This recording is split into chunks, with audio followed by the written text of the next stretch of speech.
Donc c'est un événement qui regroupe à la fois des émissions en direct d'RCFM, des soirées musicales et également un marché agricole et artisanal. Sans compter des jeux pour enfants situés sur la place Vincetti. Alors vous avez des artisans inscrits à la Chambre des métiers. Vous avez également des agriculteurs et des jeunes agriculteurs inscrits à la Chambre d'agriculture de Haute-Corse, mais également au syndicat départemental des jeunes agriculteurs. Et vous avez également des exposants inscrits à l'ODARC. Pour tout ce qui est concert, c'est RCFM qui s'est occupé de la programmation musicale. Et vous avez également un concert hier qui a été organisé avec le groupe Horizonte. Ce soir, à partir de maintenant, vous avez les répétitions jusqu'à 18h. Et de 18h à 20h, vous avez le direct d'RCFM avec une soirée cabaret. Vous avez des groupes tels que I Messager, Rincante, Zimou qui vont être sur scène de 18h à 20h.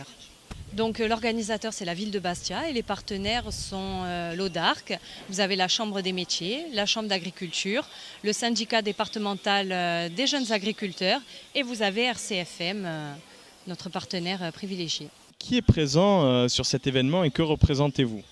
Alors, nous représentons le monde agricole, toutes les productions agricoles, et nous avons essayé ici et sur la place Vincetti de mettre un nombre de producteurs, toutes filières confondues, jeunes agriculteurs et agriculteurs, j'ai entre parenthèses, aînés.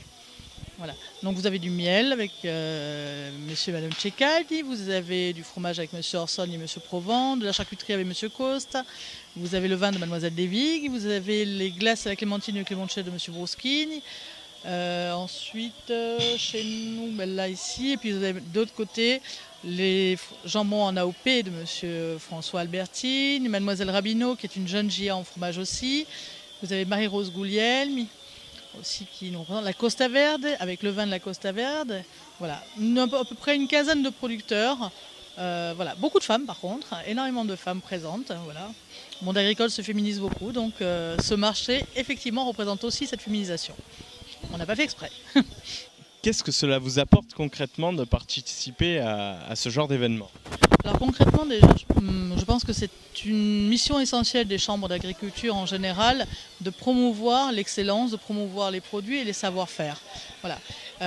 Ici, les producteurs qui sont là sont venus jouer le jeu l'année dernière, il y a eu peu de monde, mais ils ont encore répondu présent, non pas, je dirais entre guillemets pour la pas du gamme, mais en tout cas pour eux aussi c'est très important de démontrer que la production existe, Corse existe et de très belle qualité, très belle facture. Et en plus, associé à l'artisanat aussi haut de gamme, je dirais que c'est une très très belle alliance depuis quelques années qu'on fait sur pas mal de marchés.